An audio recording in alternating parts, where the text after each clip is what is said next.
So good. Oh my God.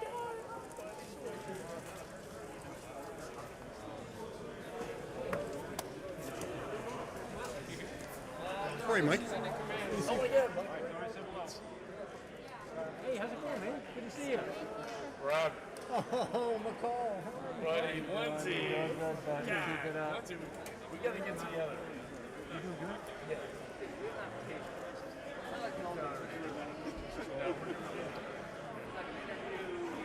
You're not a man.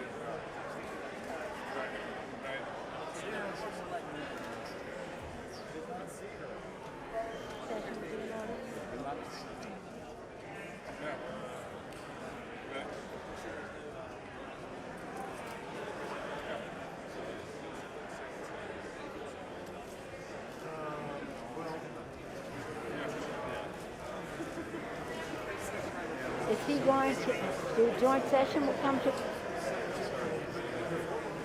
Well, Anthony. How are you, man? Good to see you. I'm doing great. good to see you. Keep in touch. Well, yeah, let's go. Okay, so those are your.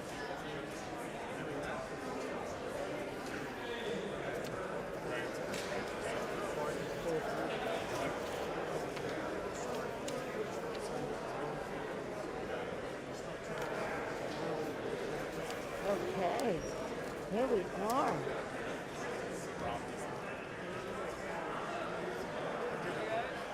You have mem?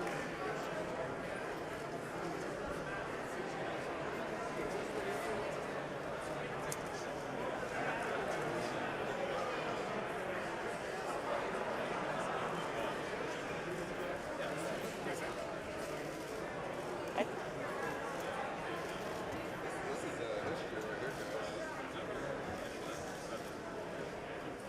Brian, will you tell your mentee she needs to call Molly? This is get her seat. I know.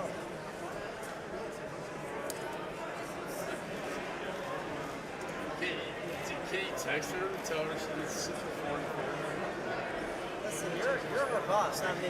I can't. You're my boss, so what the hell am I doing? I can't.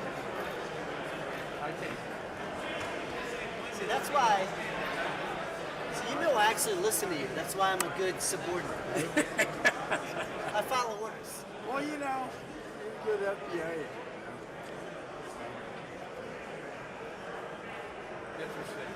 This is so bizarre. It's really weird, isn't it?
The joint session will come to order.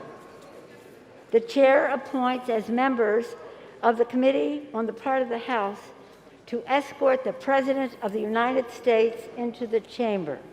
The gentleman from Maryland, Mr. Hoyer. The gentleman from South Carolina, Mr. Clyburn.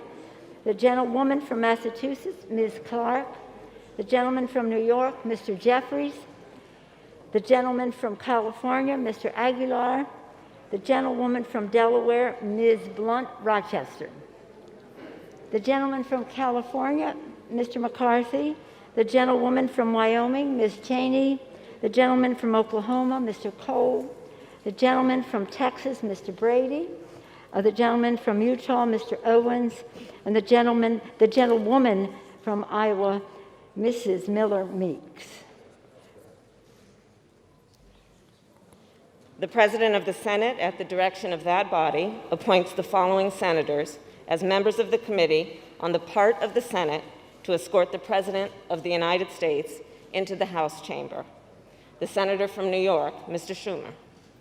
The Senator from Vermont, Mr. Leahy. The Senator from Illinois, Mr. Durbin. The Senator from Michigan, Ms. Stabenow. The Senator from Vermont, Mr. Sanders. The Senator from Minnesota, Ms. Klobuchar. The Senator from Kentucky, Mr. McConnell. The Senator from South Dakota, Mr. Thune. The Senator from Wyoming, Mr. Barrasso. The Senator from Iowa, Ms. Ernst. The Senator from Missouri, Mr. Blunt. The Senator from Florida, Mr. Scott. The members of the escort committee will exit the chamber through the lobby doors, the right and left of the speaker's podium.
Speaker, the Dean of the Diplomatic Corps.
This is the deputy.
Madam Speaker, representatives of the President's Cabinet.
you. Here's the sergeant at arms.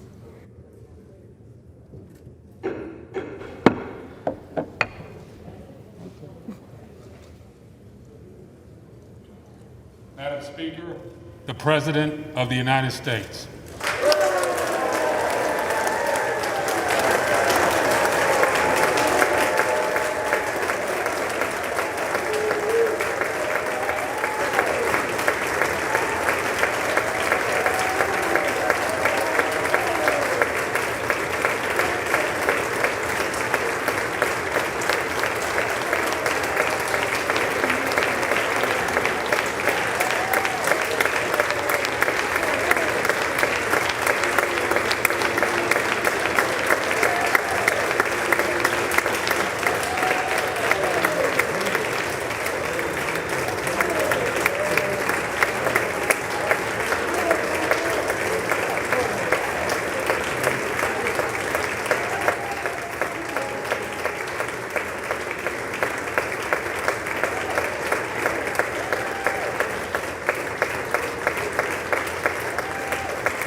Members of Congress, I have the high privilege and distinct honor to present to you the President of the United States.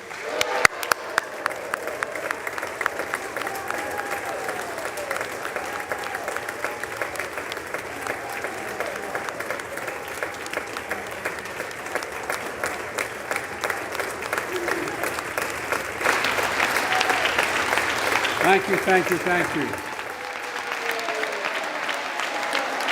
Good to be back.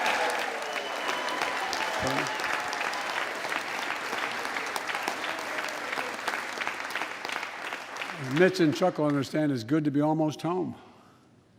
Down the hall. Anyway, thank you all. Madam Speaker, Madam Vice President.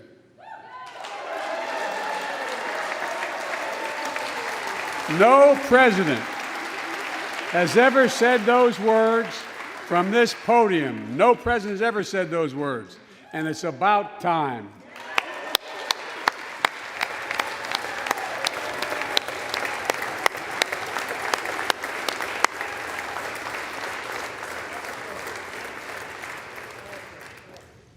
First Lady, I'm her husband. Second Gentleman, Chief Justice, members of the United States Congress and the Cabinet, distinguished guests, my fellow Americans. While the setting tonight is familiar, this gathering is just a little bit different. A reminder of the extraordinary times we're in. Throughout our history, presidents have come to this chamber to speak to Congress, to the nation, and to the world, to declare war, to celebrate peace, to announce new plans and possibilities. Tonight, I come to talk about crisis and opportunity, about rebuilding the nation, revitalizing our democracy, and winning the future for America. I stand here tonight, one day shy of the 100th day of my administration. 100 days since I took the oath of office and lifted my hand off our family Bible and inherited a nation, we all did, that was in crisis.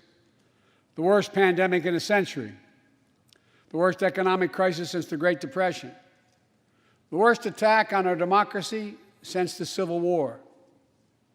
Now, after just 100 days, I can report to the nation, America is on the move again.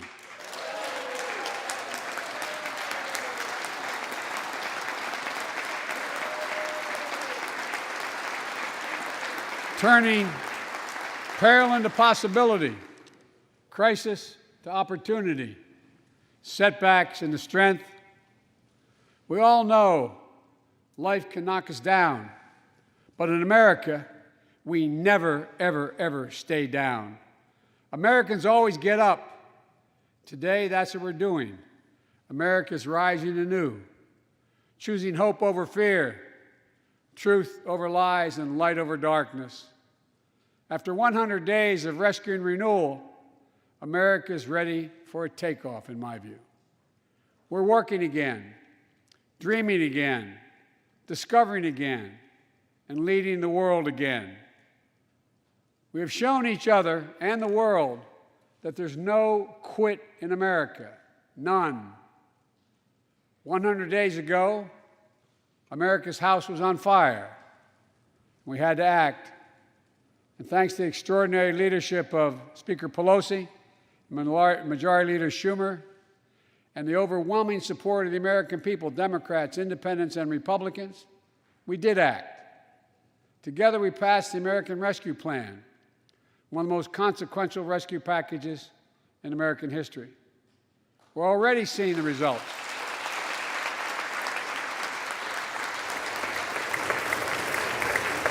We're already seeing the results.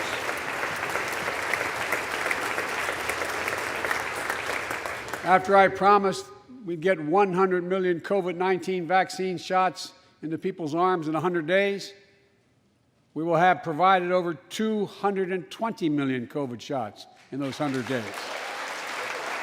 Thanks to all the help of all of you. We're marshaling, with your help, everyone's help, we're marshaling every federal resource. We've gotten vaccines to nearly 40,000 pharmacies and over 700 community health centers where the poorest of the poor can be reached. We're setting up community vaccination sites, developing mobile units to get to hard-to-reach communities. Today, 90% of Americans now live within 5 miles of a vaccination site. Everyone over the age of 16, everyone is now eligible to get vaccinated right now, right away. Go get vaccinated, America. Go and get the vaccination. They're available. You're eligible now.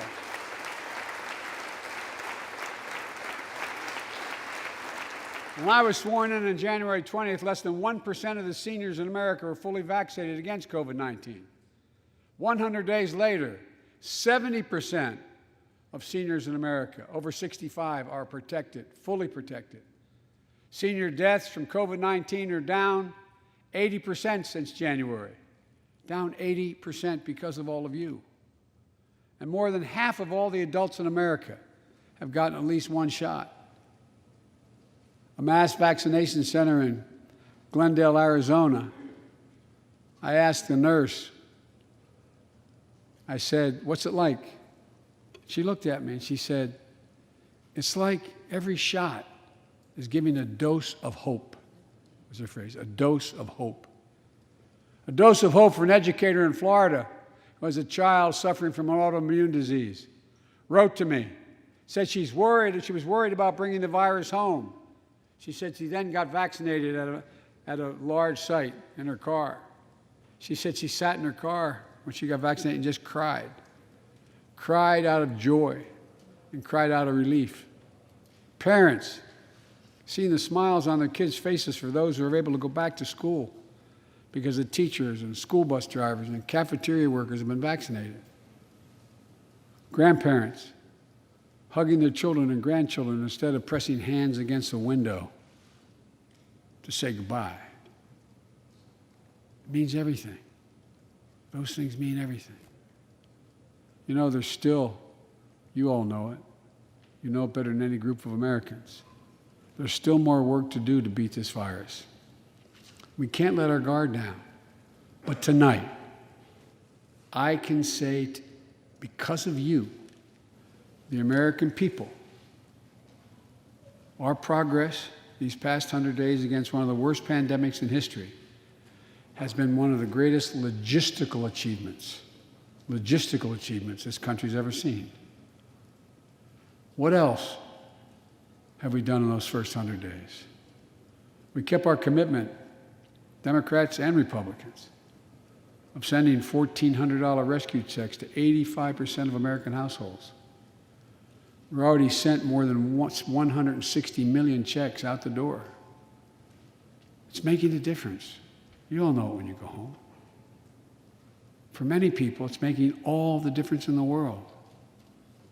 A single mom in Texas who wrote me, she said she couldn't work, but she said the relief check put food on the table and saved her and her son from eviction from their apartment. A grandmother in Virginia who told me she immediately took her granddaughter to the eye doctor, something she said she put off for months because she didn't have the money. One of the defining images, at least from my perspective in this crisis, has been cars lined up for miles. And not people just barely able to start those cars, nice cars, lined up for miles, waiting for a box of food to be put in their trunk.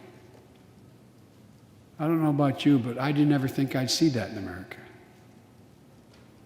And all of this is through no fault of their own. No fault of their own, these people are in this position. That's why the rescue plan is delivering food and nutrition assistance to millions of Americans facing hunger. And hunger's down sharply already. We're also providing rental assistance. You all know this, but the American people, I want to make sure they understand. Keeping people from being evicted from their homes. Providing loans to small businesses that reopen and keep their employees on the job. During these 100 days, an additional 800,000 Americans enrolled in the Affordable Care Act when I established a special sign-up period to do that. 800,000 in that period. We're making one of the largest one-time ever investments, ever, in improving health care for veterans. Critical investments to address the opioid crisis. And maybe most importantly, thanks to the American Rescue Plan, we're on track to cut child poverty in America in half this year.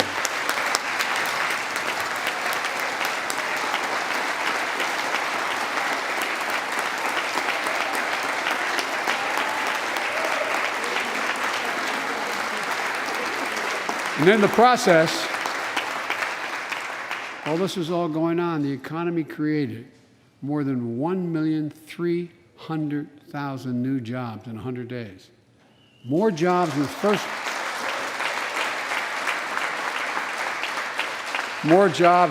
100 days than any president on record. The International Monetary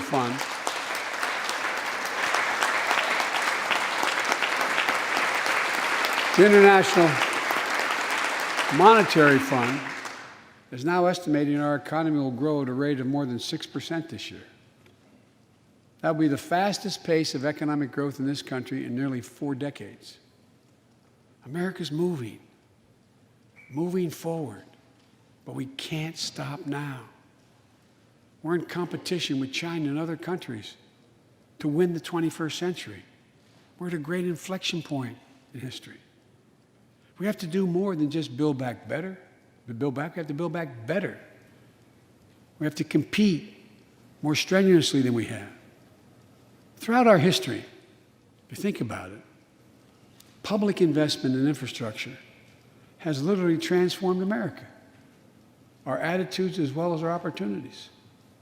The Transcontinental Railroad, the interstate highways, united 2 oceans and brought a totally new age of progress to the United States of America.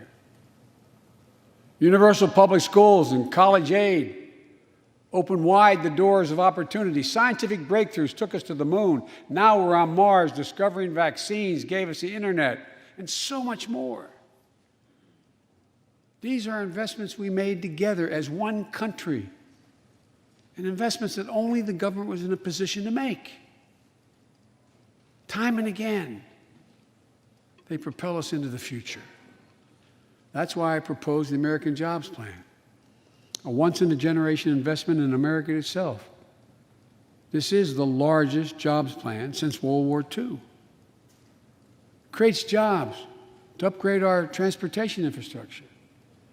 Jobs modernizing our roads, bridges, highways.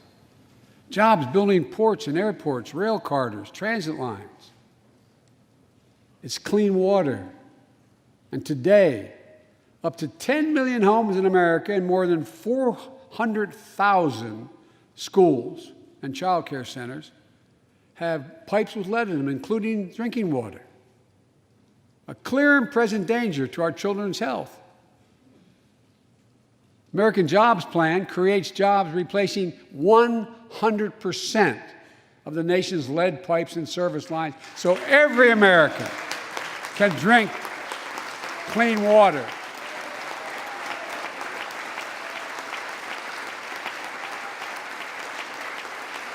And in the process, it will create thousands and thousands of good-paying jobs. It creates jobs connecting every American with high-speed internet, including 35% of the rural America that still doesn't have it. It's going to help our kids and our businesses succeed in the 21st century economy. And I'm asking the Vice President to lead this effort, if she would, because I know it'll get done. Creates jobs building a modern power grid. Our grids are vulnerable to storms, hacks, catastrophic failures with tragic results, as we saw in Texas and elsewhere during the winter storms. The American Jobs Plan will create jobs that lay thousands of miles of transmission lines needed to build a resilient and fully clean grid. We can do that. Look, the American Jobs Plan will help millions of people get back to their jobs and back to their careers. 2 million women have dropped out of the workforce during this pandemic. 2 million. And too often because they couldn't get the care they needed to care for their child or care for an elderly parent who needs help. 800,000 families are on the Medicare waiting list right now to get home care for their aging parent or loved one with disability. If you think it's not important, check out in your own district, Democrat or Republican, Democrat or Republican voters. Their great concern, almost as much as their children, is taking care of an elderly loved one who can't be left alone. Medicaid contemplated it, but this plan is going to help those families and create jobs for our caregivers with better wages and better benefits, continuing a cycle of growth. For too long, we've failed to use the most important word when it comes to meeting the climate crisis: jobs. Jobs. Jobs.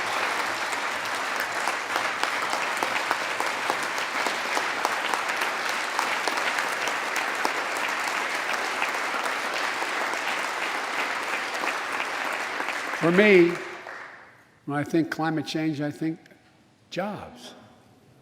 The American Jobs Plan will put engineers and construction workers to work building more energy-efficient buildings and homes. Electrical workers, IBEW members installing 500,000 charging stations along our highways so we can own the electric car market.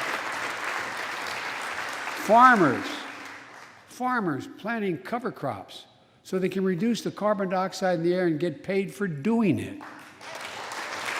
Look, think about it. There is simply no reason why the blades for wind turbines can't be built in Pittsburgh instead of Beijing. No reason. None. No reason.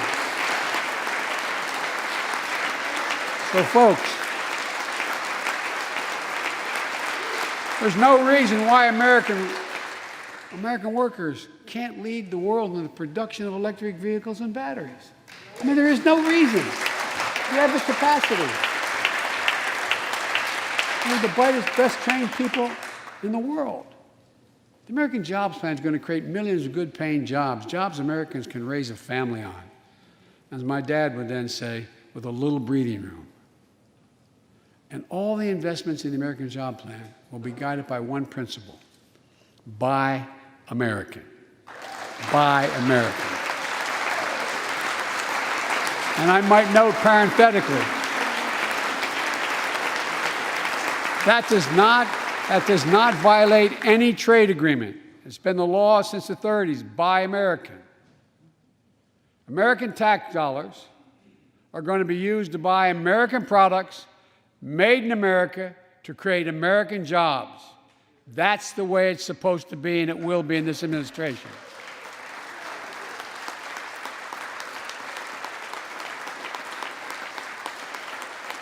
And I made it clear to all my cabinet people, their ability to give exemptions has been strenuously limited. It will be American products. Now, I know some of you at home are wondering whether these jobs are for you. So many of you, so many of the folks I grew up with, feel left behind, forgotten, in an economy that's so rapidly changing. It's frightening. I want to speak directly to you, because you think about it. That's what people are most worried about. Can I fit in? Independent experts estimate the American Jobs Plan will add millions of jobs and trillions of dollars to economic growth in the years to come. It is an 8-year program. These are good-paying jobs that can't be outsourced. Nearly 90% of the infrastructure jobs created in the American Jobs Plan do not require a college degree. 75% don't require an associate's degree. The American Jobs Plan is a blue-collar blueprint to build America. That's what it is.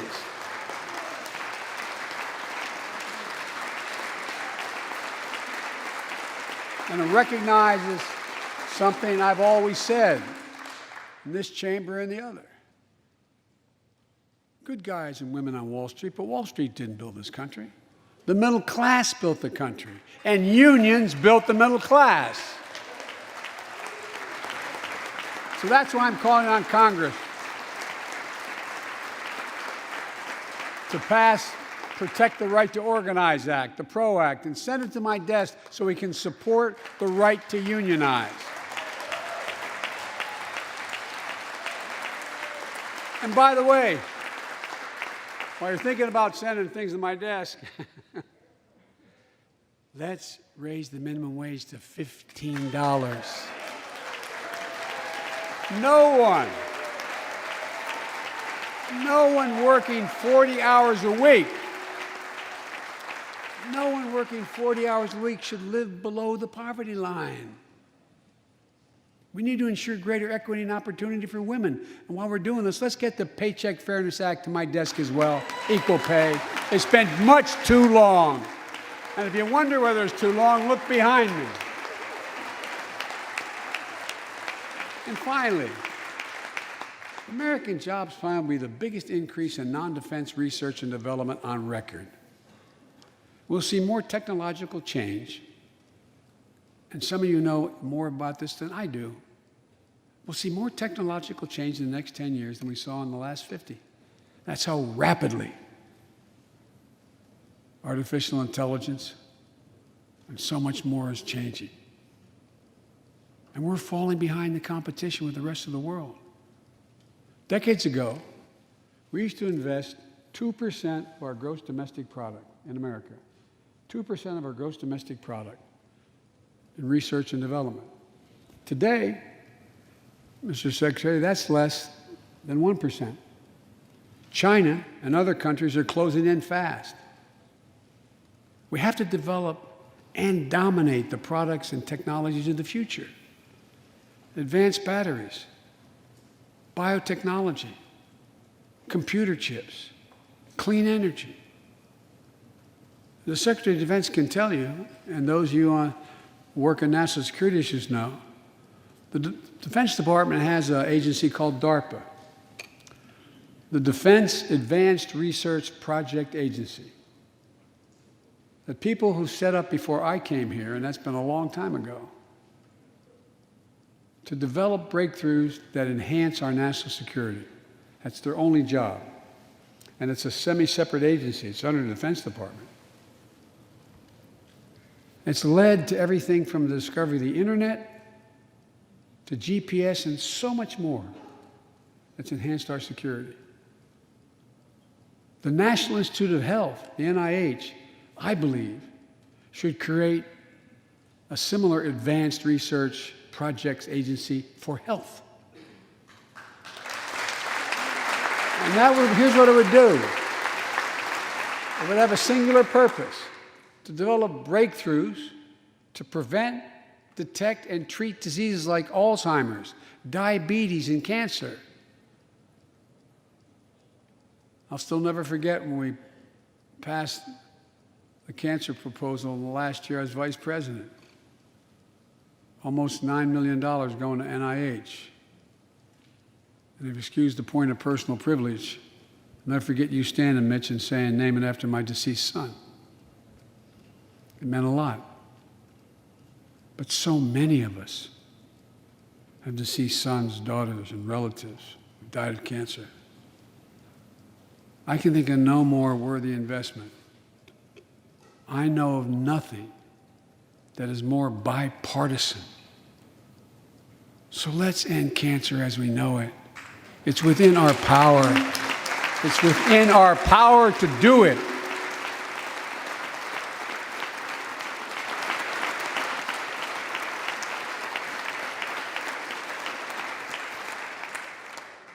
Investments in jobs and infrastructure like the ones we're talking about have often had bipartisan support in the past. Vice President Harris and I met regularly in the Oval Office with Democrats and Republicans and discussed the jobs plan. And I applaud a group of Republican senators who just put forward their own proposal. So let's get to work.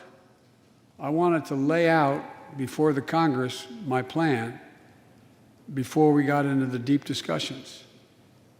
I'd like to meet with those who have ideas that are different, they think are better. I welcome those ideas. But the rest of the world is not waiting for us. I just want to be clear. From my perspective, doing nothing is not an option.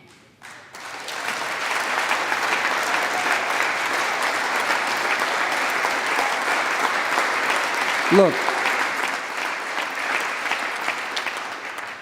we can't be so busy competing with one another that we forget the competition that we have with the rest of the world to win the 21st century. Secretary Blinken can tell you, I spent a lot of time with President Xi. Traveled over 17,000 miles with him. Spent, they tell me, over 24 hours in private discussions with him. When he called to congratulate him, we had a 2-hour discussion. He's deadly earnest about becoming the most significant, consequential nation in the world. He and others, autocrats, think that democracy can't compete in the 21st century with autocracies because it takes too long to get consensus. To win that competition for the future, in my view, we also need to make a once-in-a-generation investment in our families and our children. That's why I've introduced the American Families Plan tonight, which addresses 4 of the biggest challenges facing American families and in turn America. First is access to good education. When this nation made 12 years of public education universal in the last century, it made us the best educated, best prepared nation in the world. It's, I believe, the overwhelming reason that propelled us to where we got in the 20th century. But the world's caught up or catching up. They're not waiting. I would say parenthetically, if we were sitting down, we set a bipartisan committee together and said, okay, we're going to decide what we do in terms of government providing for free education. I wonder whether we'd think, as we did in the 20th century, that 12 years is enough in the 21st century. I doubt it. 12 years is no longer enough today to compete with the rest of the world in the 21st century. That's why my American Families Plan guarantees 4 additional years of public education for every person in America, starting as early as we can. The great universities in this country have conducted studies of the last 10 years. It shows that adding 2 years of universal high-quality preschool for every 3-year-old and 4-year-old, no matter what background they come from, puts them in the position to be able to compete all the way through 12 years and increases exponentially their prospect of graduating and going on beyond graduation. The research shows when a young child goes to school, not daycare, they're far more likely to graduate from high school and go to college or something after high school. When you add 2 years of free community college on top of that, you begin to change the dynamic. We can do that.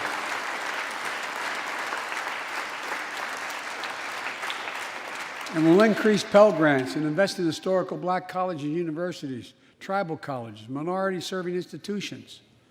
The reason is they don't have the endowments, but their students are just as capable of learning about cybersecurity, just as capable of learning about metallurgy, all the things that are going on that provide those jobs of the future.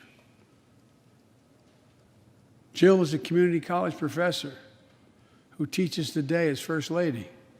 She's long said,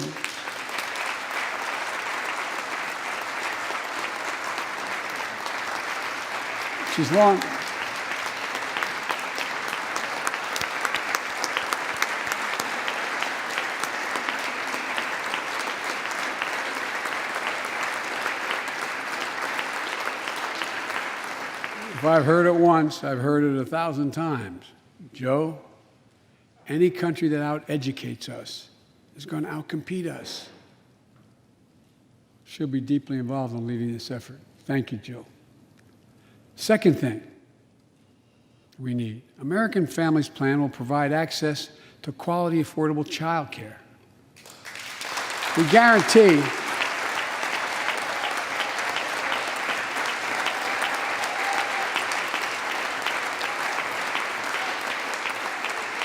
when I'm proposing the legislation, we guarantee that low and middle income families will pay no more than 7% of their income for high-quality care for children up to the age of 5. The most hard-pressed working families won't have to spend a dime. Third, the American Families Plan will finally provide up to 12 weeks of paid leave and medical leave, family medical leave. We're one of the few industrial countries in the world. No one should have to choose between a job and a paycheck or taking care of themselves and their loved ones or parent or spouse or child. And fourth, the American Family Plan puts directly into the pockets of millions of Americans. In March, we expanded tax credit for every child in a family, up to $3,000 per child if they're under 6 years of age. Over 6 years of age. And $3,600 for children over 6 years of age. With 2 parents, 2 kids, that's $7,200 in the pockets that are going to help take care of your family. And that will help more than 65 million children and help cut child care poverty in half. And we can afford it. So we did that in the last piece of legislation we passed. But let's extend that child care tax credit at least through the end of 2025.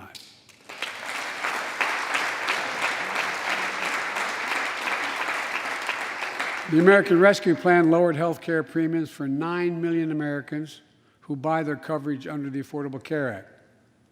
I know that's really popular this side of the aisle. But let's make that provision permanent so their premiums don't go back up.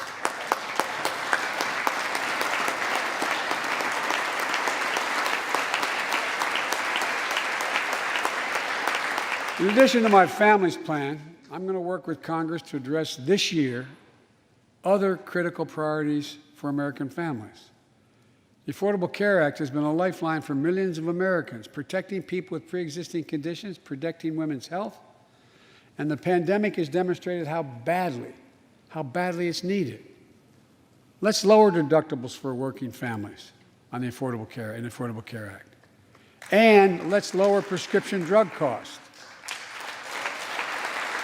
We know how to do this.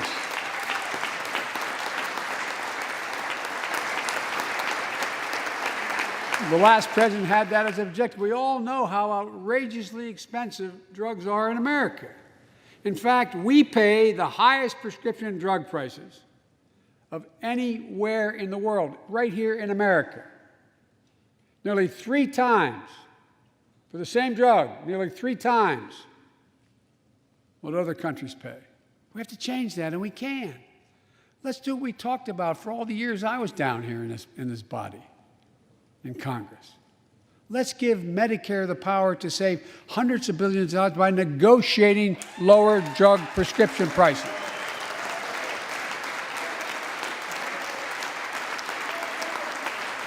And by the way, it won't just help people on Medicare.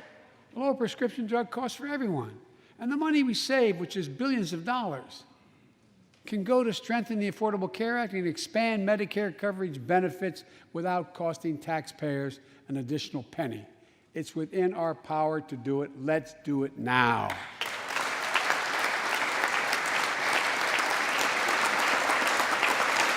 We've talked about it long enough, Democrats and Republicans. Let's get it done this year. This is all about a simple premise. Health care should be a right, not a privilege in America.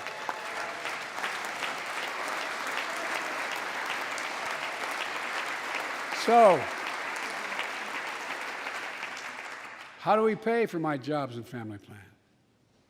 I made it clear we can do it without increasing the deficits. Let's start with what I will not do. I will not impose any tax increase on people making less than $400,000. But it's time for corporate America and the wealthiest 1% of Americans to just begin to pay their fair share. Just their fair share.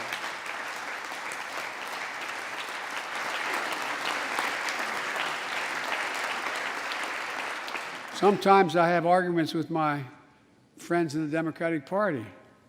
I think you should be able to become a billionaire and a millionaire, but pay your fair share.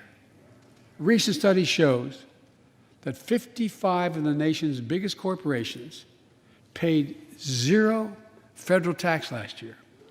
Those 55 corporations made in excess of $40 billion in profit. A lot of companies also evade taxes through tax havens in Switzerland and Bermuda and the Cayman Islands.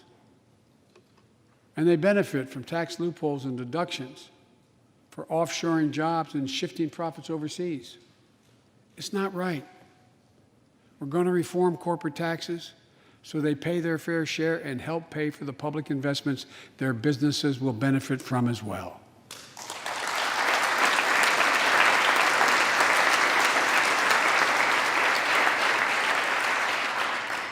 We're going to reward work, not just wealth.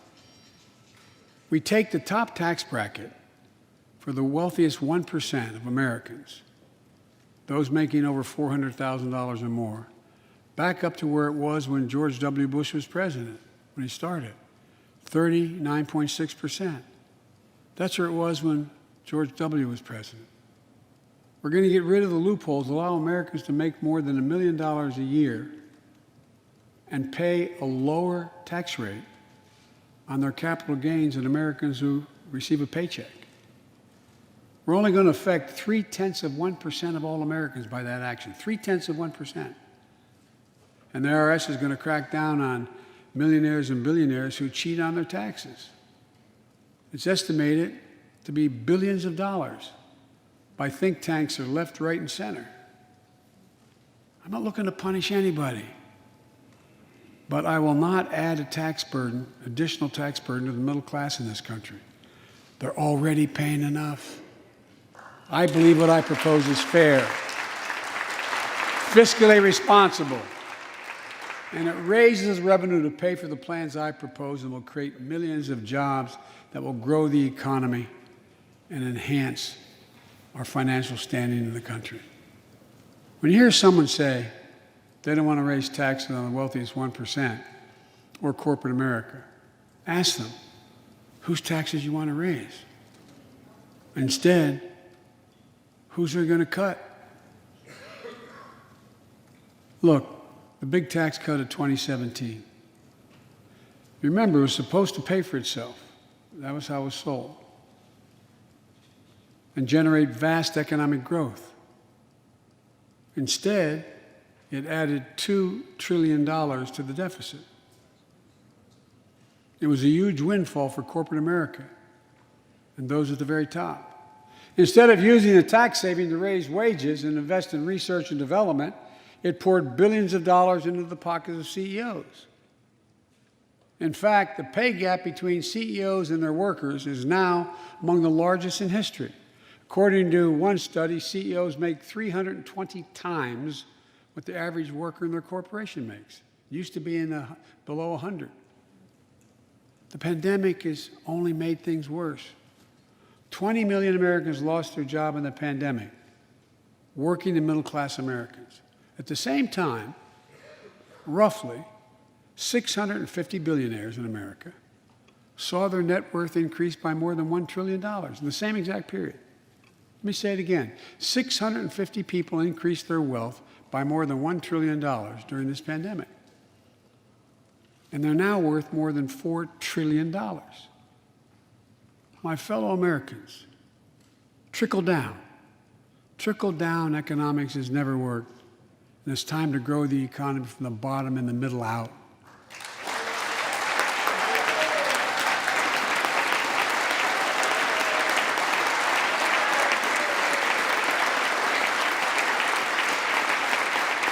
You know, there's a broad consensus of economists left, right, and center, and they agree what I'm proposing will help create millions of jobs and generate historic economic growth.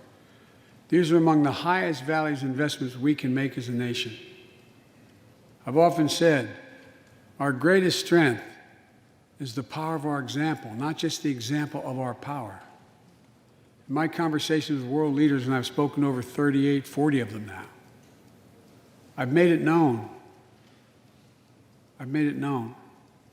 that America's back. And you know what they say? The comment I hear most of all from them? So they say, we see America's back, but for how long? But for how long? My fellow Americans, we have to show not just that we're back, but that we're back to stay, and that we aren't going to go it alone. We're going to do it by leading with our allies. No one nation can deal with all the crises of our time, from terrorism to nuclear proliferation, mass migration, cybersecurity, climate change, as well as what we're experiencing now, the pandemics. There's no wall high enough to keep any virus out. And our own vaccine supply, as it grows to meet our needs, and we're meeting them, will become an arsenal for vaccines for other countries, just as America was an arsenal for democracy for the world, and in consequence influence the world. But every American will have access before that occurs. Every American will have access to be fully covered by COVID-19 from the vaccines we have. Look, the climate crisis is not our fight alone, it's a global fight. The United States accounts, as all of you know, less than 15% of carbon emissions. The rest of the world accounts for 85%. That's why I kept my commitment to rejoin the Paris Accord, because if we do everything perfectly, it's not going to only matter. I kept my commitment to convene a climate summit right here in America with all the major economies of the world: China, Russia, India, European Union, And I said I'd do it in my first 100 days. I want to be very blunt about it. My attempt was to make sure that the world could see there was a consensus, that we are at an inflection point in history. The consensus is if we act to save the planet, we can create millions of jobs and economic growth and opportunity to raise the standard of living of almost everyone around the world. If you watched any of it and you were all busy, I'm sure you didn't have much time. That's what virtually every nation said, even the ones that aren't doing their fair share. The investments I propose tonight also advance a foreign policy, in my view, that benefits the middle class. That means making sure every nation plays by the same rules in the global economy, including China. In my discussion with President Xi, I told him, we welcome the competition. We're not looking for conflict. But I made absolutely clear that we will defend America's interest across the board.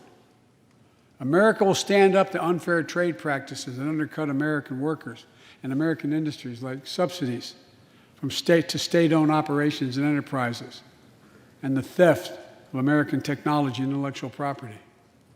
I also told President Xi that we'll maintain a strong military presence in the Indo-Pacific, just as we do with NATO and Europe, not to start a conflict, but to prevent one.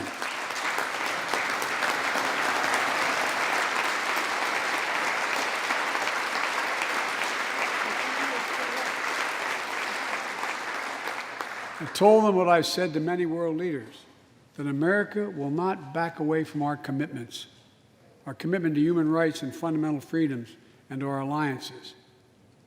And I pointed out to him, no responsible American president could remain silent when basic human rights are being so blatantly violated. An American president has to represent the essence of what our country stands for. America is an idea, the most unique idea in history. We are created, all of us, equal. It's who we are. And we cannot walk away from that principle and, in fact, say we're dealing with the American idea.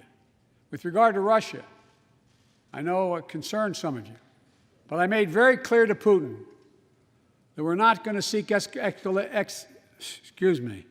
escalation, but their actions will have consequences if they turn out to be true, and they turned out to be true. So I responded directly and proportionately to Russia's interference in our elections and the cyber attacks on our government and our business. They did both of these things, and I told them we would respond, and we have. But we can also cooperate when it's our mutual interest.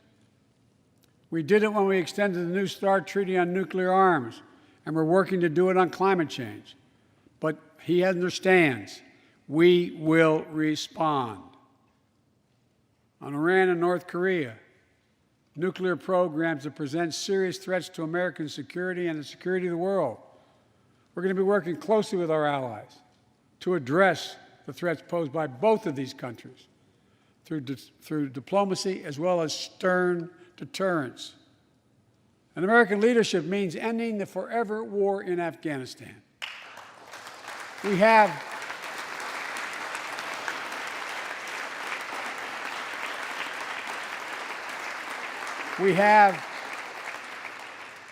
without hyperbole, the greatest fighting force in the history of the world. I'm the first president in 40 years that knows what it means to have a son serving in a war zone. Today, we have service members serving in the same war zone as their parents did. We have service members in Afghanistan who are not yet born on 9/11.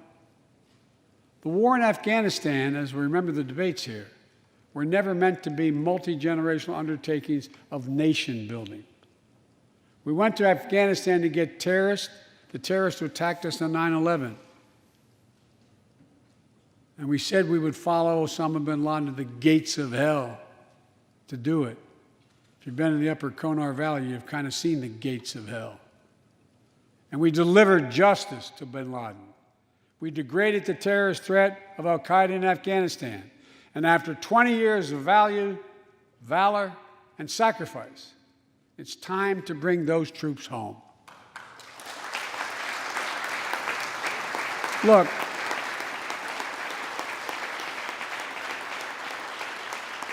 even as we do, we'll maintain over-the-horizon capacity to suppress future threats to the homeland. And make no mistake, in 20 years, terrorism has metastasized. The threat has evolved way beyond Afghanistan. Those of you in the intelligence committees, the foreign relations committee, defense committees, you know well, we have to remain vigilant against the threats to the United States wherever they come from.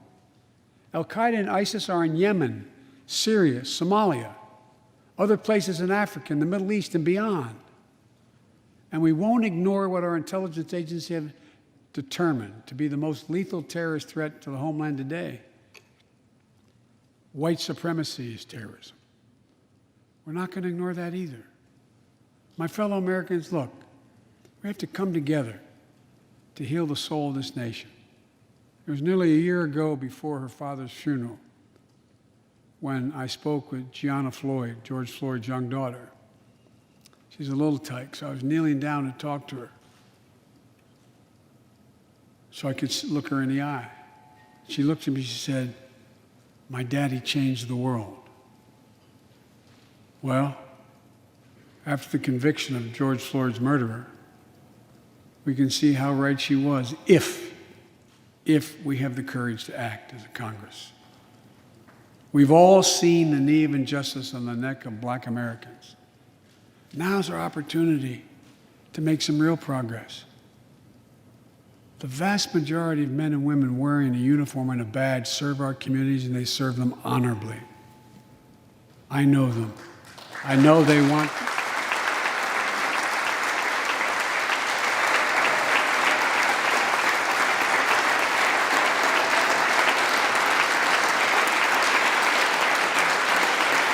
I know they want to help meet this moment as well. My fellow Americans, we have to come together to rebuild trust between law enforcement and the people they serve, to root out systemic racism in our criminal justice system, and to enact police reform in George Floyd's name that passed the House already. I know Republicans have their own ideas and are engaged in very productive discussions with Democrats in the Senate. We need to work together to find a consensus. But let's get it done next month, by the first anniversary of George Floyd's death.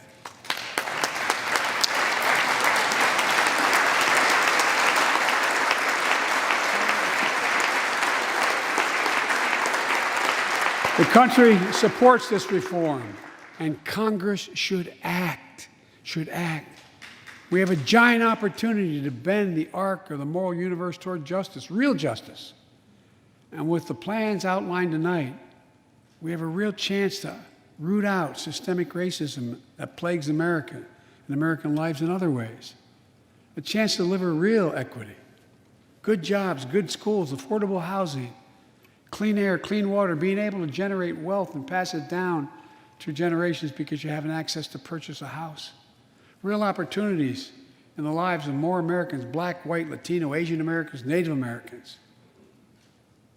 Look, I also want to thank the United States Senate for voting 94-1 to pass the COVID-19 Hate Crimes Act to protect Asian American and Pacific Islanders. You acted decisively. You can see on television the viciousness of the hate crimes we've seen over this past year and for too long. I urge the House to do the same and send that legislation to my desk, which I will gladly, anxiously sign. I also hope Congress will get to my desk the Equality Act to protect LGBTQ Americans.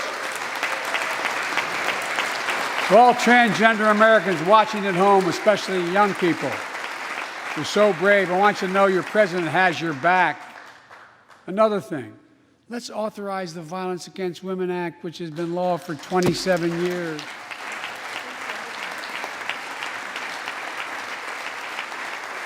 27 years ago, I wrote it.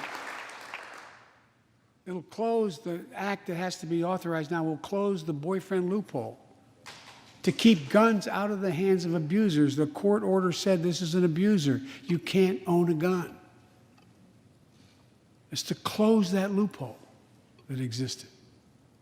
You know, it's estimated that 50 women are shot and killed by an intimate partner every month in America. 50 a month.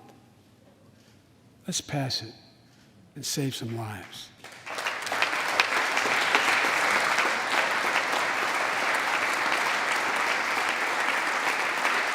And I need not tell anyone this, but gun violence has become an epidemic in America. The flag at the White House was still flying at half-mast for the 8 victims of the mass shooting in Georgia, when 10 more lives were taken in a mass shooting in Colorado. And in the week in between those two events, 250 other Americans were shot dead in the streets of America. 250 shot dead. I know how hard it is to make progress on this issue. In the 90s, we passed universal background checks, a ban on assault weapons and high-capacity magazines that hold 100 rounds that can be fired off in seconds. We beat the NRA. Mass shootings and gun violence declined. Check out the report over 10 years. But in the early 2000s, the law expired. We've seen daily bloodshed since. I'm not saying if the law continued, we wouldn't see bloodshed. More than 2 weeks ago in the Rose Garden, surrounded by some of the bravest people I know, the survivors and families who lost loved ones to gun violence, I laid out several of the Department of Justice actions that are being taken to impact on this epidemic. One of them is banning so-called ghost guns. These are homemade guns built from a kit that includes directions how to finish the firearm. The parts have no serial numbers, so they show up at crime scenes and they can't be traced.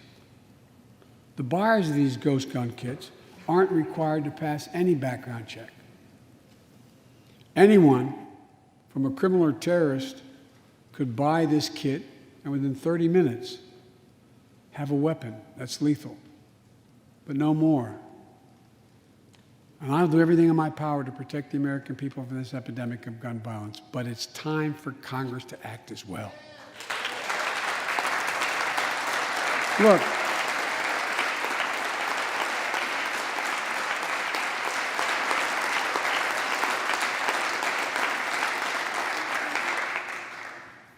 I don't want to become confrontational, but we need more Senate Republicans to join the overwhelming majority of Democratic colleagues and close the loopholes required in background check purchases of guns.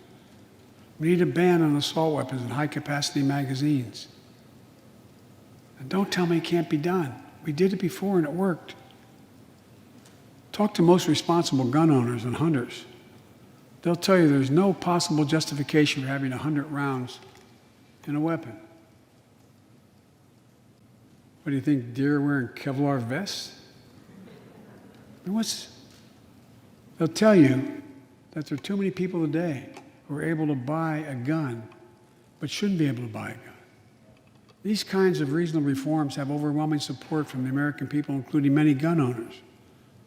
The country supports reform, and Congress should act. This shouldn't be a red or blue issue. And no amendment to the Constitution is absolute. You can't yell fire in a crowded theater. From the very beginning, there were certain guns, weapons, that could not be owned by Americans. Certain people could not own those weapons ever. We're not changing the Constitution. We're being reasonable. I think this is not a Democrat or Republican issue. I think it's an American issue. And here's what else we can do. Immigration has always been essential to America. Let's end our exhausting war over immigration. For more than 30 years, politicians have talked about immigration reform, and we've done nothing about it. It's time to fix it. On day one of my presidency, I kept my commitment and sent a comprehensive immigration bill to the United States Congress. If you believe we need to secure the border, pass it because it has a lot of money for high-tech border security. If you believe in a pathway to citizenship, pass it. There's over 11 million undocumented folks, the vast majority of here overstaying visas. Pass it. We can actually, if you actually want to solve a problem, I've sent a bill to take a close look at it. We also have to get at the root problem of why people are fleeing, particularly to our southern border from Guatemala, Honduras, and El Salvador. The violence, the corruption, the gangs, the political instability, hunger, hurricanes, earthquakes, natural disasters. When I was president, when I was vice president, the president asked me to focus on providing help needed to address the root causes of migration. And it helped keep people in their own countries instead of being forced to leave. The plan was working, but the last administration decided it was not worth it. I'm restoring the program and asked Vice President Harris to lead our diplomatic effort to take care of this. I have absolute confidence she'll get the job done. Now look, if you don't like my plan, let's at least pass what we all agree on. Congress needs to pass legislation this year to finally secure protection for dreamers. The young people who've only known America as their home. And permanent protection for immigrants who are here on temporary protective status who came from countries beset by man-made and natural-made violence and disaster. As well as a pathway to citizenship for foreign workers who put food on our tables. Look, immigrants have done so much for America during this pandemic and throughout our history. The country supports immigration reform. We should act. Let's argue over it. Let's debate it, but let's act. And if we truly want to restore the soul of America, we need to protect the sacred right to vote. Most people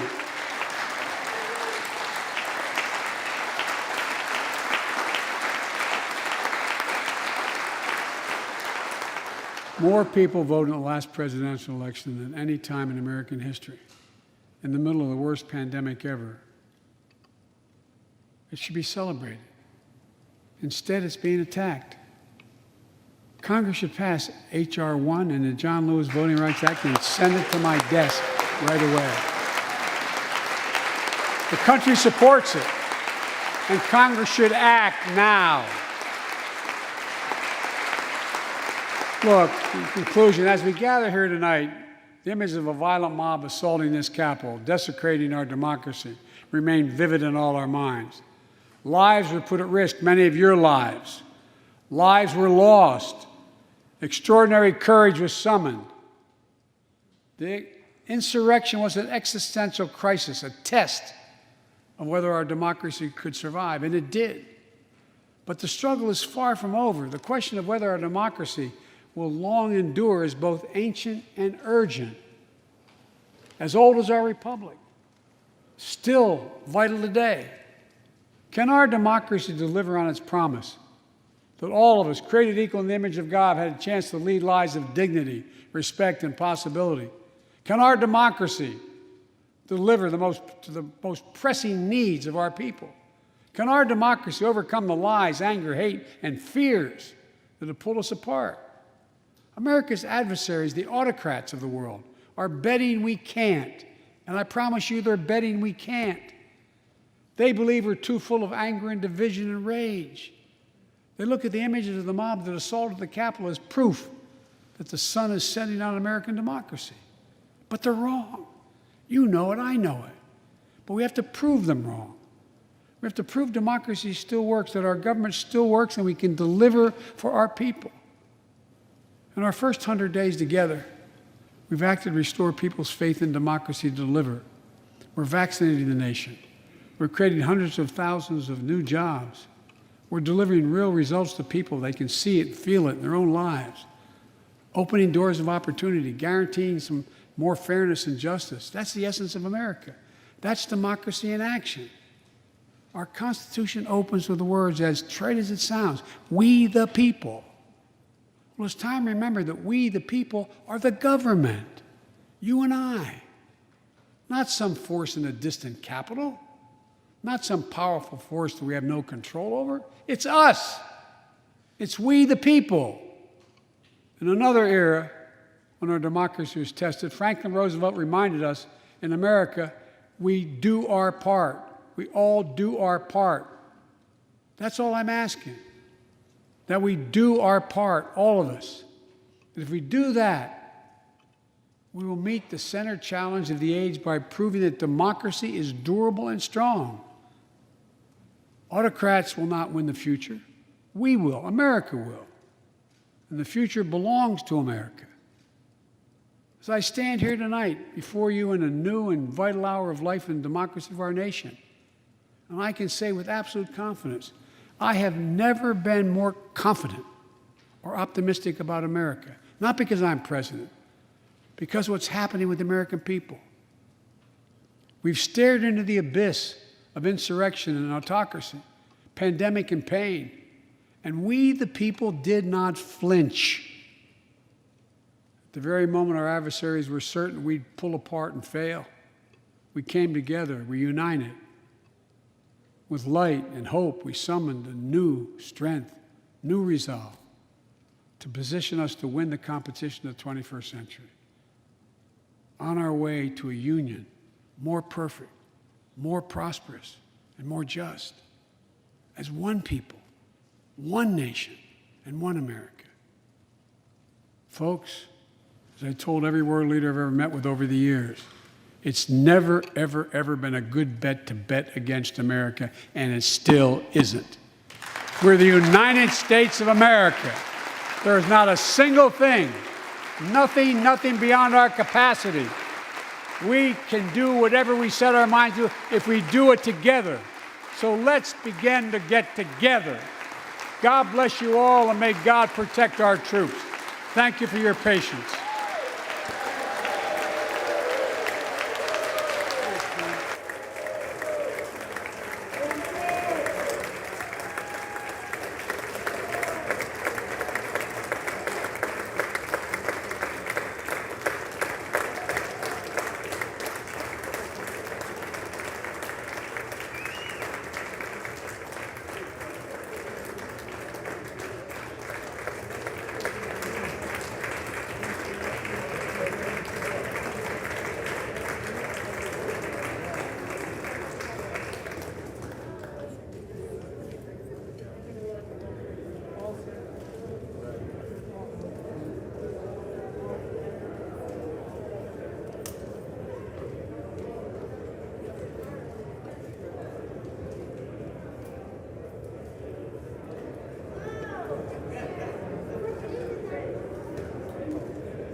The chair declares the joint session of the two houses now dissolved.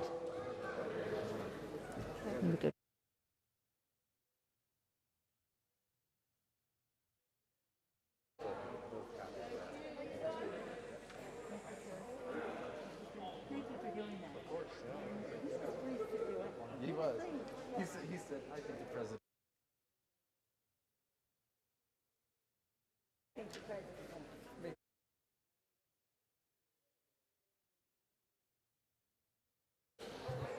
Just go. The House will come to order.